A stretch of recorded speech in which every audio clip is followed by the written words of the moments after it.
long night. I have four goats and 15 chickens. I don't hug the chickens, but my wife does kiss the goats. I don't. Goats are fine, but you got to draw the line someplace. A few announcements. One is that a student pointed out that you need log E to do the calculations. You have to be able to take the log of or an anti-log of a number. The log functions are in math.h, so if you include math.h, you get all of the floating point functions that you could need. And you can look up the documentation. It is a standard implementation. Don't sit there. It'll flip you. It's upside down. Your head. If you need any math functions, sine, cosine, which you will for lab 2, sine, cosine, log, various other floating point functions, math.h. If you declare an array as constant, the student also said, well, what if I just download a log table? Okay, sure. You could do that.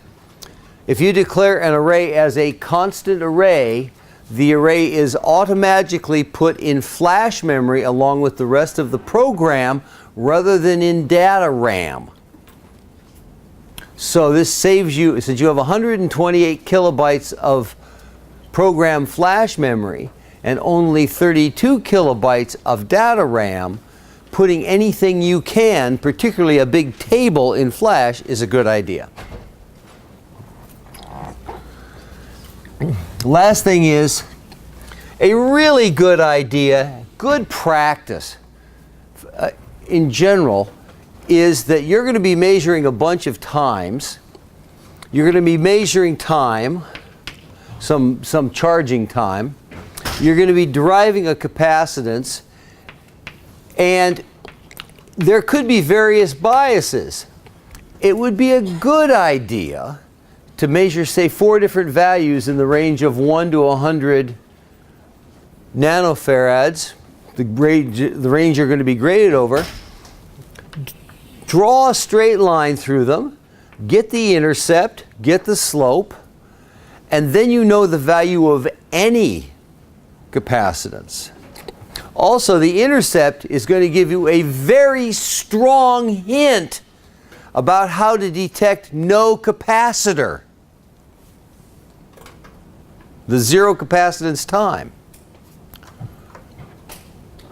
So that's a reason. It looks great in a lab report. I mean, linear regression. Remember, you all remember how to do linear least squares?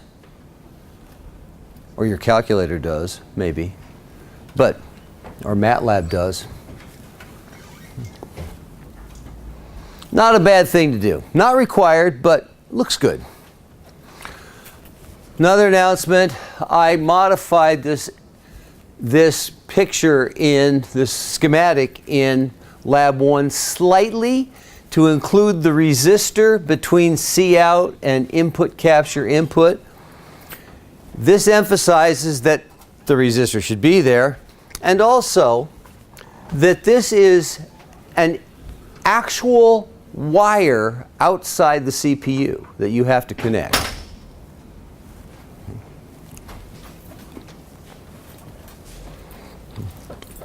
Any questions about Lab 1? Yes? Okay, so you were talking about using the floating point log calculations in math.h. I thought we were going to be using the fixed point library you provided for the course. So you can use fixed point. I didn't bother to implement fixed point log. And so you could do that, but it would be tedious. Whenever you have an animation loop or you have a high-speed loop of any sort, you are going to need to use fixed point for speed. It's between a factor of 2 and 3 faster than the floating point. But for this calculation, where you're dominated by the refresh time of the liquid crystal display and your own ability to absorb numbers, you may as well go with floating point because it's not going to affect the performance of the calculation in this case.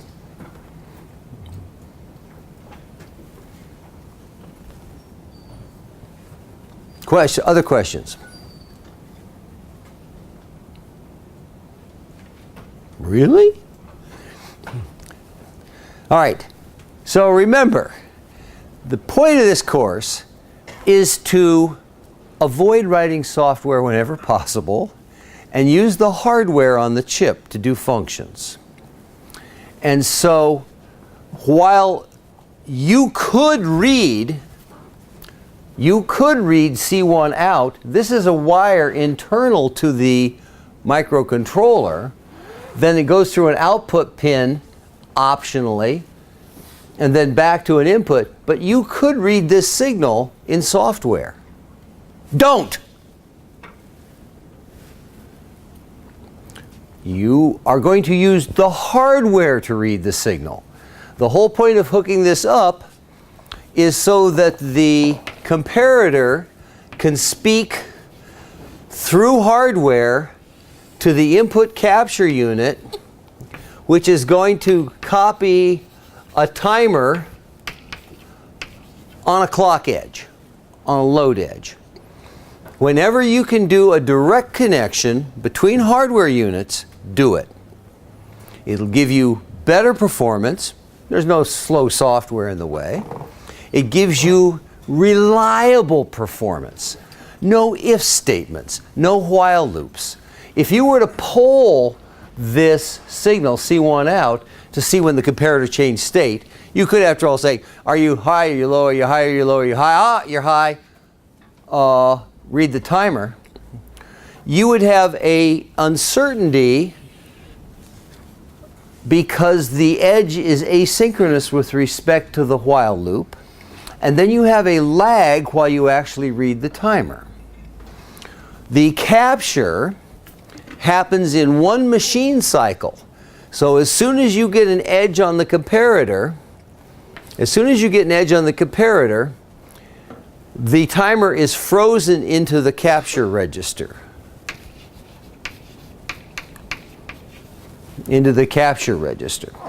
So you'll get machine accuracy in hardware, but not in software. I did a check, and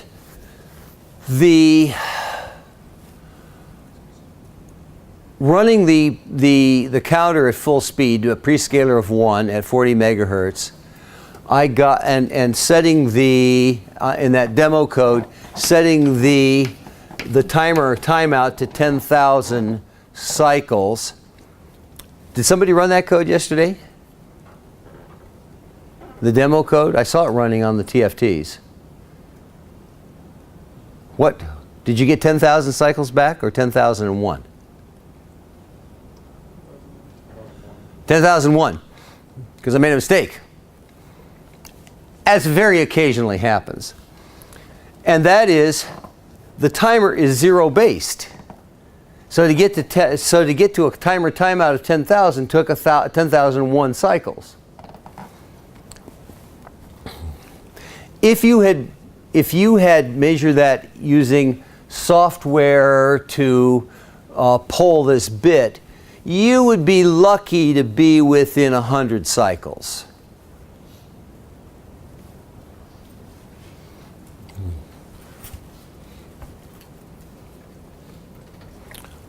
I expect somebody to say, does that matter? Would you like to say that? 1% error, does that really... That's 1% error. Yeah. Does it matter? It depends on how you set it up. It may not matter. But I want you to use hardware. I don't want you to poll all of these I/O bits in software. It is bad practice. Use hardware. Think about this CPU as a toolkit with a pile of peripherals that you can wire together in various ways to do cool stuff.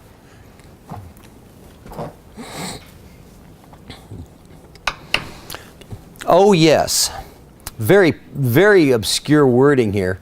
Convert C1 INA port B3 into an input and start a timer. Start a timer?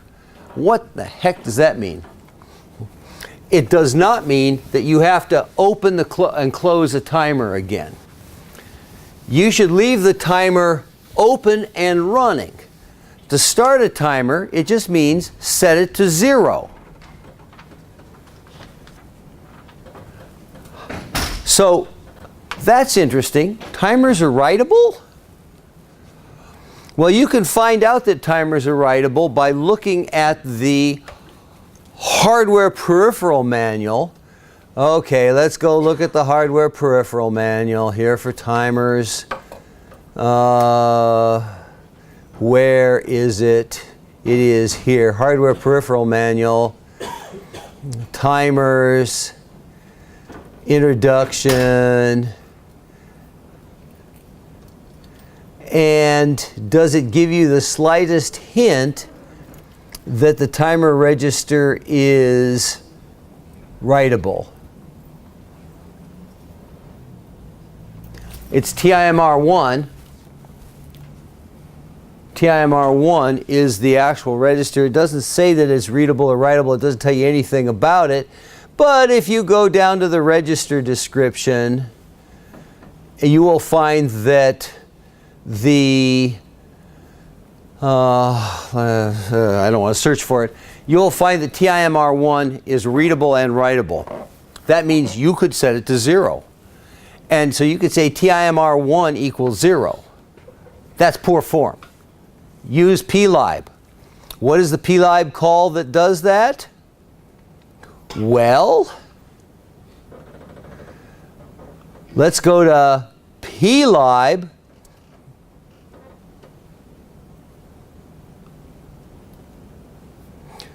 To the timer functions, and we find that we can open timers, update timers, config timers, read, core timer, write core timer. Don't mess with the core timer.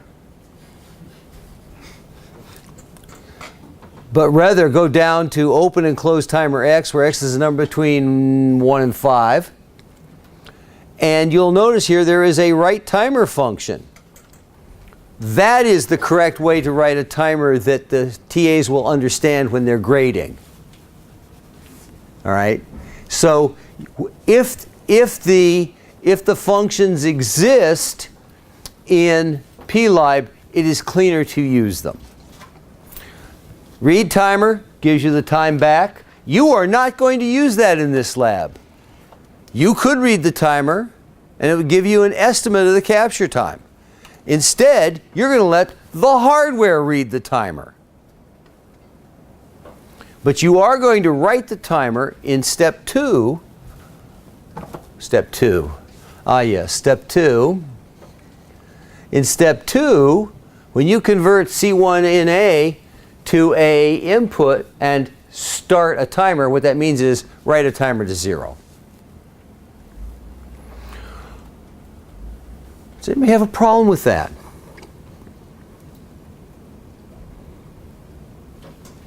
Well, I have a problem with it, and that is you either have to convert port to an input and then write the timer to 0, or you have to write the timer to 0 and then set the port to an input.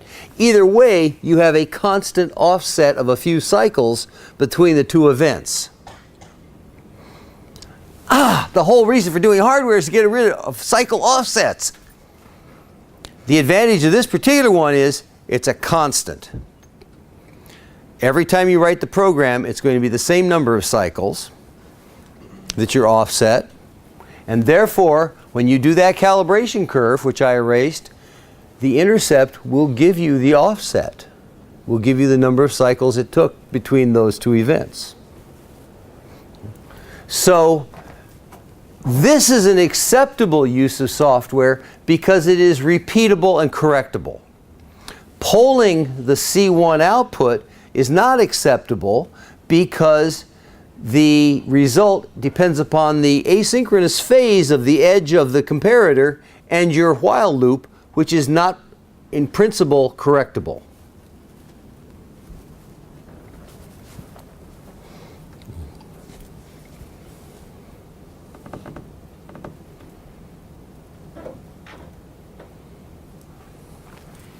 Any questions on that?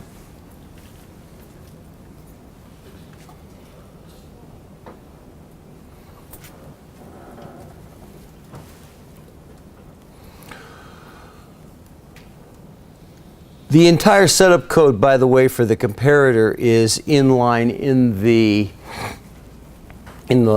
lab write-up.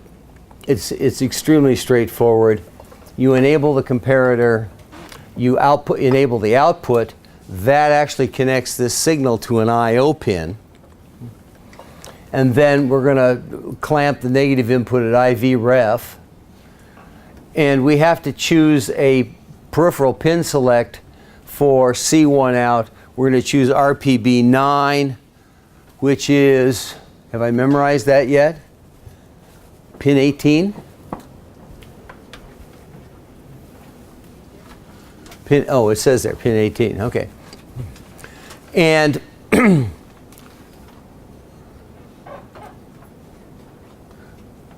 and we do have to set the bit 3 as a digital, as an input, because the C1 in A signal is not on PPS, it is not on peripheral pin select, it is hardwired to pin 7, which is RPB3. Where do you find that tasty piece of information? Well,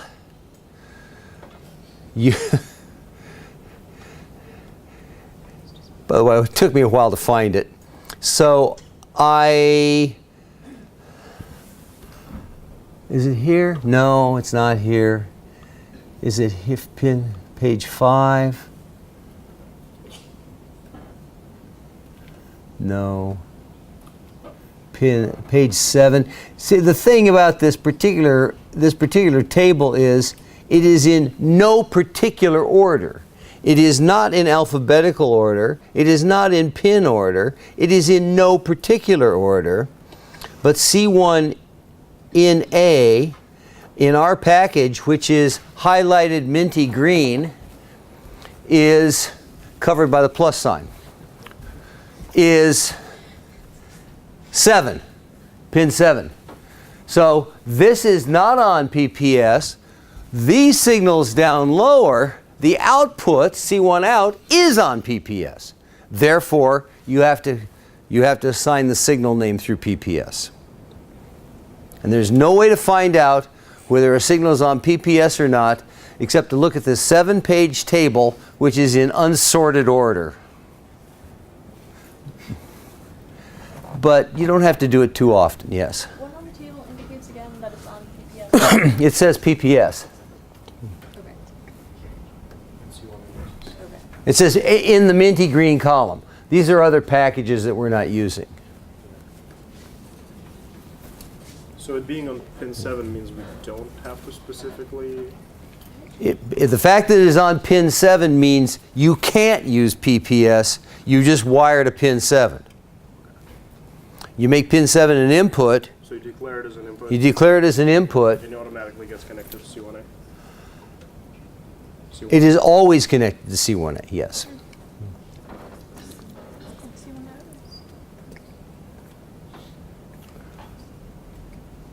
Got it? Yeah. Okay. Any questions? So if you, Go. so if you do pin 7 as an output, it won't be connected to C1A? If you do pin 7 as an output, I don't think it'll be connected to C1A. It may still be connected to C1A, and the input to the comparator will now read the digital output as a source. That's probably what will happen. You're setting the digital pin you're setting the pin as a digital input, but wouldn't it make more sense to set it as an analog input to get 1.2 volts rather than the on-off? Yeah, I think that when you enable the comparator, it forces this to an analog input. However, I'm not sure on that. Again, if I set up something and it works, I stop exploring it because I've got enough stuff to do that I can't afford to go down every path. And so I don't know the answers to everything, but if you figure them out, I'll be happy to put your name on it on the web page. Or not, depending on whether you want to be blamed for it or congratulated for it.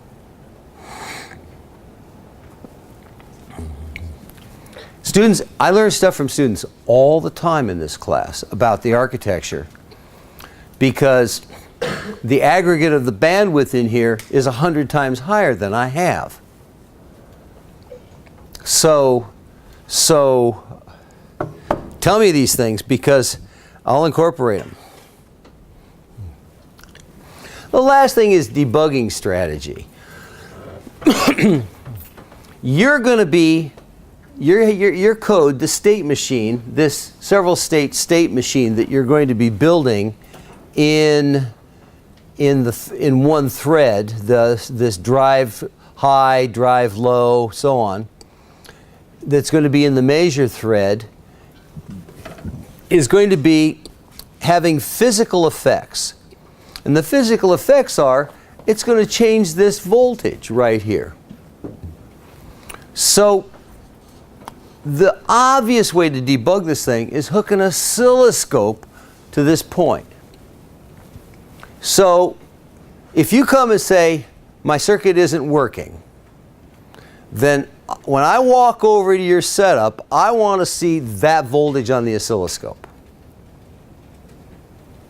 Because that gives you a huge hint about what is actually happening.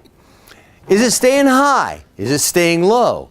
Is it switching but with the wrong time constant? You'll know immediately. So the major debugging tool you will have in this course is the oscilloscope. That's low-level debugging, folks. Okay, so the charging the capacitor, discharging the capacitor, measuring the capacitance is happening. What happens if you pull out a comparator and then you pull out a capacitor and then you plug it in somewhere in the middle of that loop? Oh, so you're saying there's another asynchronous event that is possible, and that is that the silly human pulls this thing out while the measurement is being made. Yeah. And so you would guess that the measurement is going to be completely useless. And the saving grace here is that 1/5 of a second later it'll be correct. So you probably won't notice, or you won't even have time to read it. So it'll self-correct within one read cycle. I chose 5 a second, 200 millisecond refresh rate, because you can just barely make a decision in 200 milliseconds internally. The time it takes some number to be interpreted in your brain into a conscious thought is someplace between 150 and 300 milliseconds. So you probably won't notice, or it'll just be a flicker and then it'll be correct.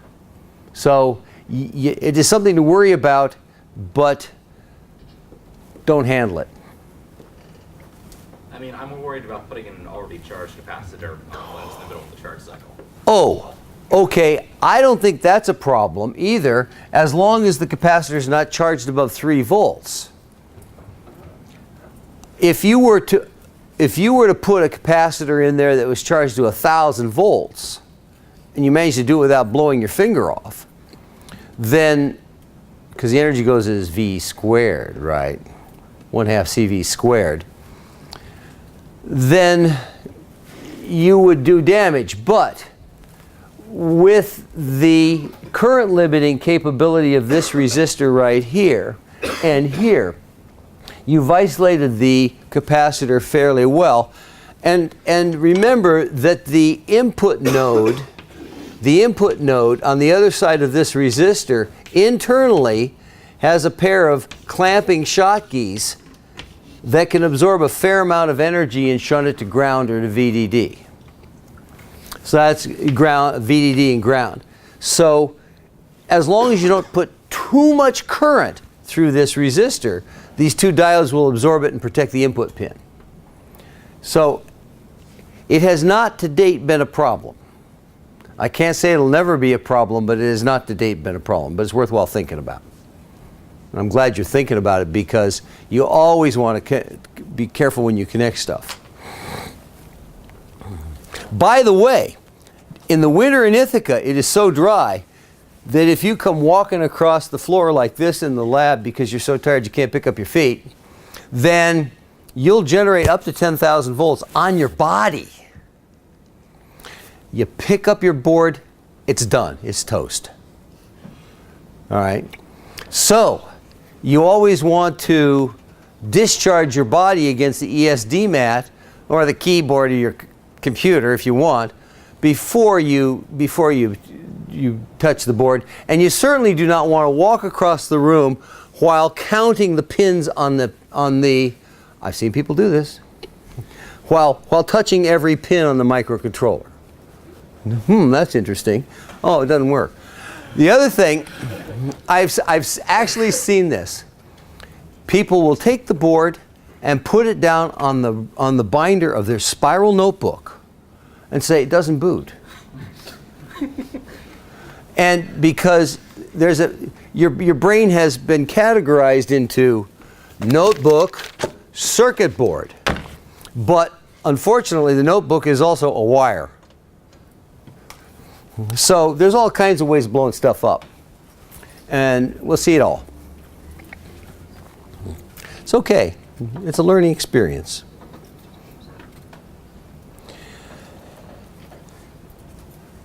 More questions on Lab 1? So when we discharge the capacitor, we're assuming that the voltage, when we set it so low, is actually 0, right? But it's not exactly 0, right? The maximum on a low is like 0.4 volts. The maximum on low is 0.4 depending on the current you draw from it, right? And the current that is available at this capacitor is going to asymptotically drop to whatever can be pulled through that resistor, which is going to be greater than 10K. So the resistor is going to be less than 300 microamps. And I think that if you look at the Thevenin equivalent resistance that you are calculating,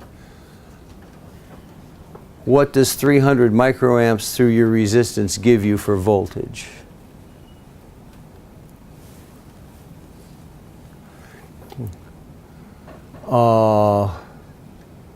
Could be a few millivolts, right?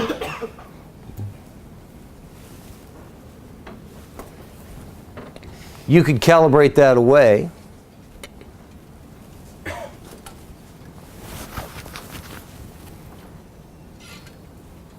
It's worthwhile, it's an interesting thought. Measure it. That's why you have the oscilloscope hooked up. Measure it. At the very least, that'll make an interesting thing to talk about in the discussion section of your lab report.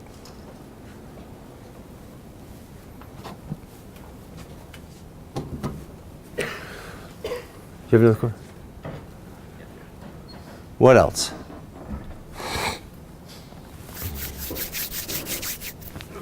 The calibration, either for the reference voltage or what you just talked about, you basically approached it by measuring with the oscilloscope, but does it change with time?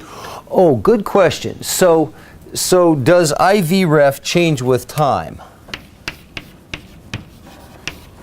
IV ref change with time or temperature? Or maybe you want. So I don't believe that IV ref changes very rapidly with temperature. It is a band gap voltage reference, which I think goes at around 0.3% per degree Kelvin.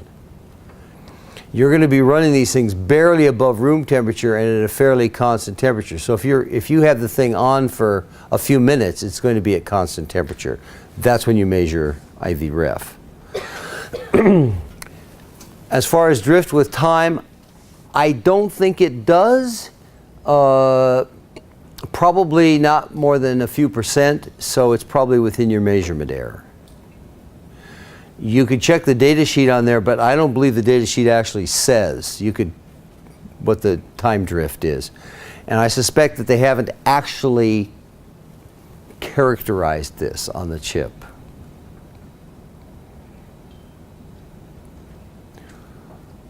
The Thevenin resistance of the port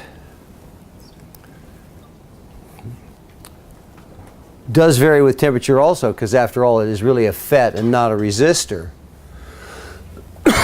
Again, I don't know how much that varies with temperature. You'd have to model that, or maybe somebody that's taken analog design could tell me what the temperature dependency of the saturation voltage of a FET is. I don't know.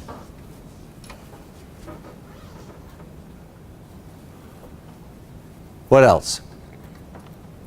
These are all interesting error mechanisms. It's all worth thinking about. For that homework question on this Thevenin resistance, do you want the curve to be like the resistance versus like the voltage? So for the question on the Thevenin resistance, you have some Thevenin source, you have some Thevenin resistance which is internal to the output port, and then you have then the engineer who measured these hooked up a resistor externally, measured a voltage across here and a current through here, and that's what was reported.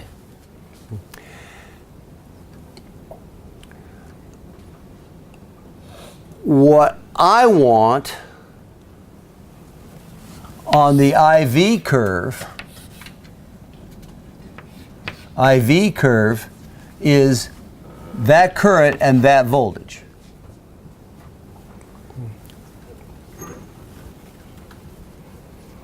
VT, as somebody pointed out last time, is going to be VDD, but what if the pin is low? What is VT?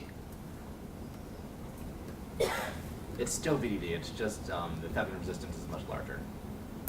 Well, that's an interesting way to put it, but actually, if you're switching a complementary pair, you're switching a complementary pair, and this switch is on and it's hooked to ground, and this one is off and it's hooked to VDD, then to a reasonable approximation, VT is ground. 0 volts. Wait a minute. 0 volts? How does anything flow through there? Oh, then the clever engineer must be putting on a voltage source here also.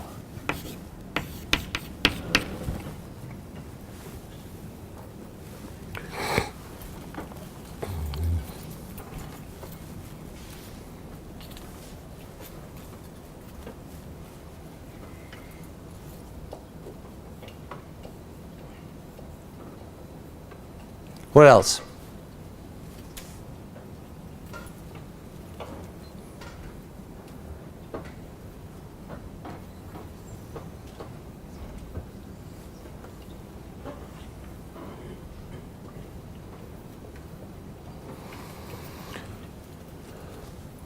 Let's talk a little bit about this TFT display code here. Got a couple of questions on that. So we've talked a lot about the cat pure code. The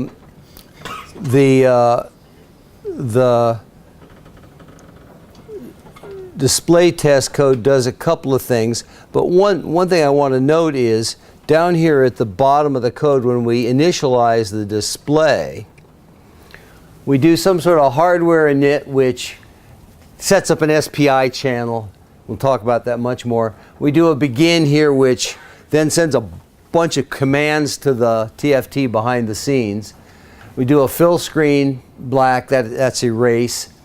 And then you set the rotation. There's 4 possible rotations. And the default one is kind of portrait, but there's at least one of them, 2 of them actually, which are landscape modes, which you might find more useful. Set this to any number between 0 and 3 and see what happens. Clear the screen to something besides black if you want, you know, if you crave black lettering on a blue background, which I enjoy debugging.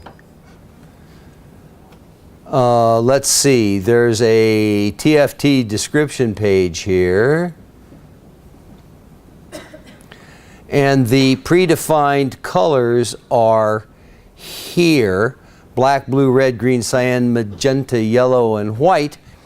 However, there's 2 to the 8th possible colors. Sorry, 2 to the 16th possible colors, with a coding of 565. 565, red, green, blue. So you can choose 64 different levels of green and fewer levels of red and blue. Why do you think that that was chosen? This is a psychophysics question. This is a physics of vision question.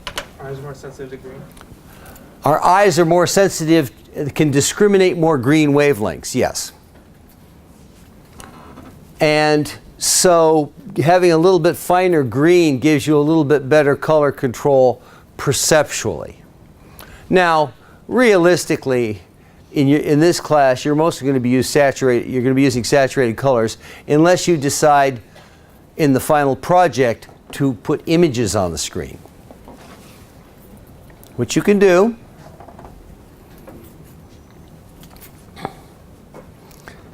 But I chose to clear the screen to black because I was mostly doing text. And then the next thing you do when you're outputting debug stuff or any content is you set a text color and a text size. Where's the text size set? Same as color. Same line as color. Oh, that's such poor style. So text size 2, text size 1, I can just barely read, which means you'll read it easily. It's about like a 6 font, 6-point font, or maybe a 7-point font. 2 is kind of too big, and 1 is too small. Oh well, I mean, what are you gonna do? You can use whatever you like. I always carry a magnifying glass with me, so I can read the 1 font.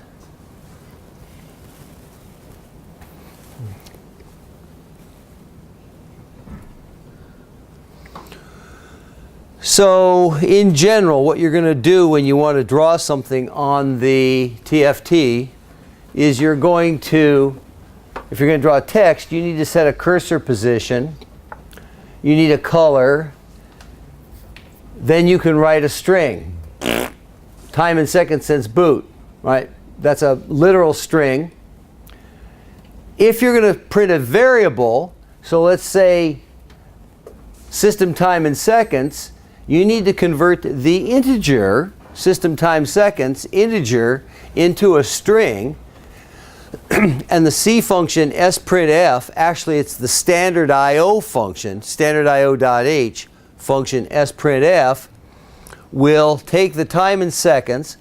A format specifier, %d is integer or decimal conversion, takes this variable, converts it to a string, and puts it in the string variable buffer.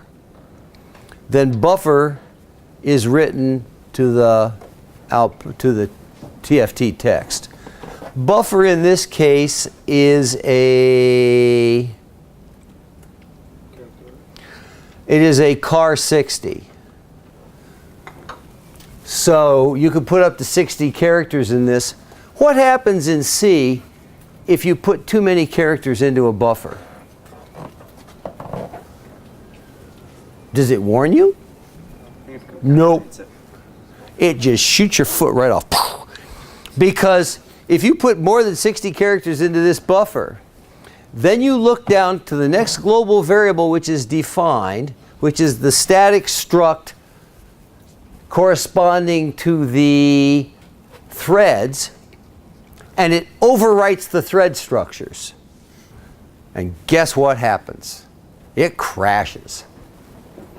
So, the obsessive programmer, it's not a bad trait. The obsessive programmer will use sprintfn, which takes as a parameter a maximum number of characters. But since I don't make mistakes, I didn't do that. Yeah, right. Yeah. I shoot my foot off all the time. And this is a really obscure way to do it. It's hard to debug. You change a print statement and the system crashes. Oh.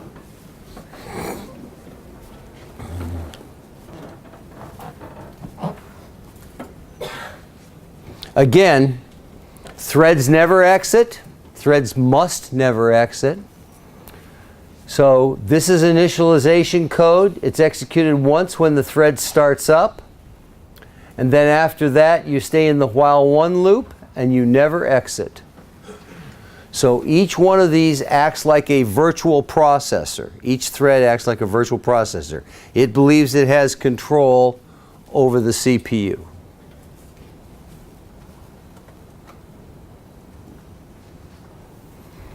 If you exit a thread, the system crashes.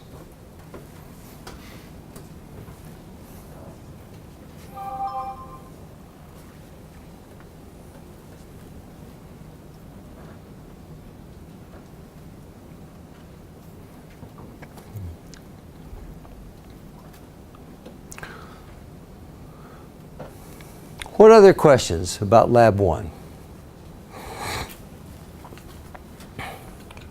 We're now 1 week away from Lab 2. Lab 1 ends next week, which means Lab 2 starts the next day. And therefore, in the next lecture, I will start on Lab 2, talking about Lab 2, which is direct digital synthesis of sine wave bursts to simulate a cricket call. So you might want to read up on that, but otherwise we'll start talking about it next week. There's a bunch of different topics we need to talk about, or next Friday. Oh yes, Friday, yes, we'll talk on Friday, but Monday is Labor Day. National holiday, no classes.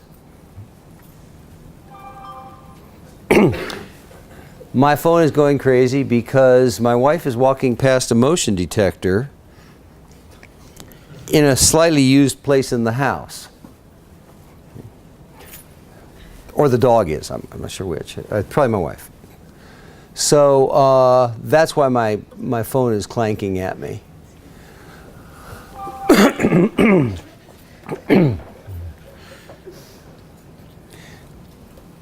So we got a couple of minutes here. What questions do you have about Lab 1?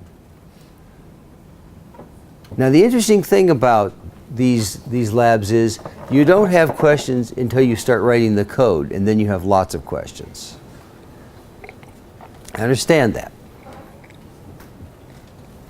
Be in lab this afternoon. I'll be in lab all afternoon today, and then the evening until questions start to die down. Yes? For the blink thread, do you want it to, like, it needs to blink like every second? Do you want it to go on and stay on for 1 second, then after a second turn off and then back on? Or do you want it to be like after 1 second flash and then? So why not make it 50% duty cycle?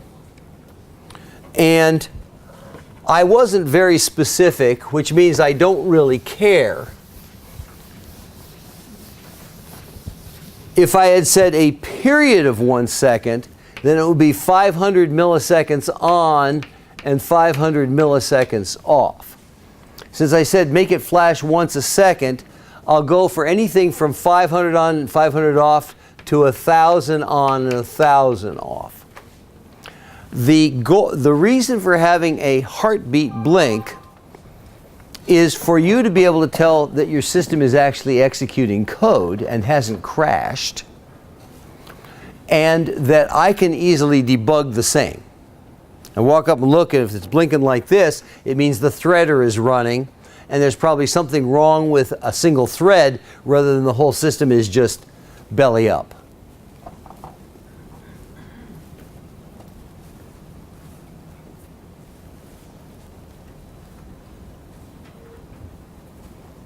Final projects. Let's talk about final projects some more. Never too soon to talk about final projects.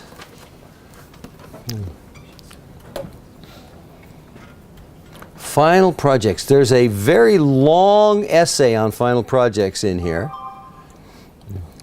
Design project. And the reason that it's such a long essay is that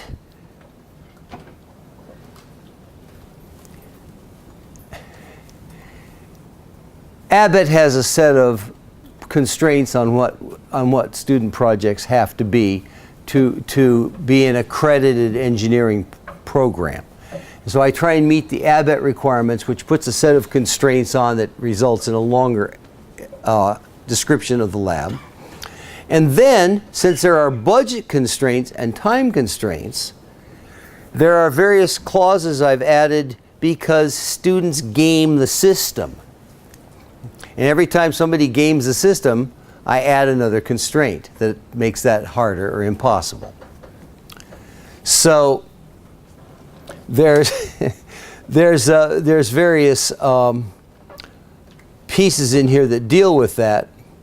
But one thing worth noting is that there is a bonus for finishing early, just like in the real world. This allows you to tune your time a little bit at the end of the semester. For instance, let's say you've gone against all recommendations and done 3 project courses. You can finish this one early, get it out of the way, and do some other ones, and get rewarded for being early. The bonus is the round of 2.7 times the floor of the days to the half power, early. Gotta love it. I like square root functions. But it was so hard to understand, I made a table. The MATLAB code is there, though, if you want to diddle with it. And you can see that there's a day early gives you 3 points. A week early gives you 7 points. 2 weeks early gives you 10 points. It's highly nonlinear. It doesn't make sense to try and be more than 10 days early or so. 10 days, 12 days, 13 days is 10 points. That's a big difference. The maximum, if you were 30 days early, that would mean you do the whole project in 1 week, and you get a whopping 15 points, which probably wouldn't make up for the cheesiness of the project. So there is a trade-off, and I'd say the sweet spot is around a week early. Now, why do we do this? We do this because in the real world, you do get rewarded for getting something done early. And the second thing is, there's 50 groups in here, folks. If we check everybody out in 3 days, the person who gets checked out at the end of those 3 days does not get the same quality of checkout as the person who goes first, because we're all dead.